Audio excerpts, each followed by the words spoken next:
మెరిసే body, automatic డోర్లు, విశాలమైన ఇంటీరియర్, సౌకర్యవంతమైన సీట్లు, ఆధునిక సదుపాయాలతో వందే భారత్ ఎక్స్ప్రెస్ ప్రస్తుతం భారతీయ రైల్వేలో అత్యంత ఆధునిక రైళ్లలో ఒకటిగా గుర్తింపు పొందింది.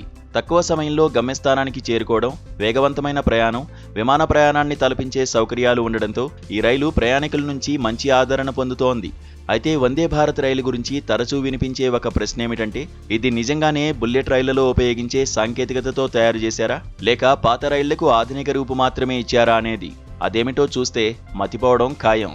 ప్రఖ్యాత నిపుణుల వివరణ ప్రకారం ప్రపంచవ్యాప్తంగా హైస్పీడ్ బుల్లెట్ రైళ్లలో ఉపయోగించే ప్రధాన సాంకేతికతల్లో ఒకటైన డిస్ట్రిబ్యూటెడ్ పవర్ వ్యవస్థనే వందే భారత్ కూడా ఉపయోగిస్తోందని వారు వివరించారు.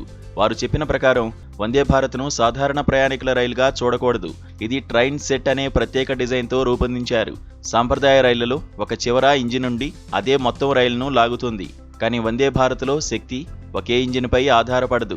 రైలంతటా శక్తి పంపిణీ అయ్యే విధంగా ప్రత్యేక సాంకేతికతను ఉపయోగించారు. ఇదే ప్రపంచంలోని అనేక హైస్పీడ్ బుల్లెట్ రైళ్లలో కనిపించే ప్రధాన లక్షణం.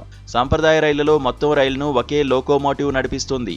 అయితే వందే భారత్లో పరిస్థితి పూర్తిగా భిన్నంగా ఉంటుంది. ఉదాహరణకు 16 కోచ్ల వందే భారత్ రైల్లో 8 కోచ్లు స్వయంగా మోటార్ కోచ్లుగా పనిచేస్తాయి. ఈ కోచ్ల చక్రాలకు శక్తివంతమైన ఎలక్ట్రిక్ మోటార్లు అమర్చబడి ఉంటాయి. దీని అర్థం ఏమిటంటే, రైలును ముందుకు నడిపించేందుకు ఒకే ఇంజిన్పై ఆధారపడకుండా మొత్తం 32 మోటార్లు కలిసి పనిచేస్తాయి. దీంతో శక్తి మొత్తం రైల్లో సమానంగా పంపిణీ అవుతోంది. ఫలితంగా వేగం పెరగడం మాత్రమే కాకుండా రైలు వేగం మరింత స్థిరంగా, సాఫీగా ఉంటుంది. ఈ డిస్ట్రిబ్యూటెడ్ పవర్ వ్యవస్థలో మరో ముఖ్యమైన ప్రయోజనం కూడా ఉంది. భవిష్యత్తులో మరింత అధిక వేగంతో నడపాల్సిన అవసరం వస్తే మోటార్ కోచ్ల సంఖ్యను 75% వరకు పెంచే అవకాశం ఉంటుంది. అంటే కొత్త ఇంజిన్ అవసరం లేకుండానే కోచ్ల్లో మరిన్ని మోటార్లు అమర్చడం ద్వారా రైలు పనితీరును మెరుగుపరచవచ్చు. డిస్ట్రిబ్యూటెడ్ పవర్ టెక్నాలజీ వల్ల మరో పెద్ద ప్రయోజనం ప్రయాణికులకు సౌకర్యం.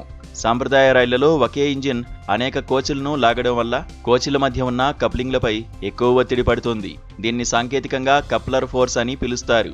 ఈ ఒత్తిడి కారణంగా రైలు కదులుతున్నప్పుడు కుదుపులు ఎక్కువగా అనిపిస్తాయి. కానీ వందే భారత్లో శక్తి ప్రతి మోటార్ కోచ్ నుంచి సమానంగా అందుతుండటంతో కోచ్లపై లాగే బలం గణనీయంగా తగ్గుతుంది.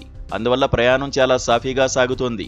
ఈ కారణంగానే వందే భారత్లో ప్రయాణిస్తున్నప్పుడు కుదుపులు తక్కువగా అనిపిస్తాయి. కొంతమంది నిపుణులు దీన్ని ఉదాహరణగా చెబుతూ ప్రయాణ సమయంలో ఒక కప్పు టీ కూడా సులభంగా ఒలికిపోని స్థాయిలో స్థిరత్వం ఉంటుందని వివరిస్తున్నారు.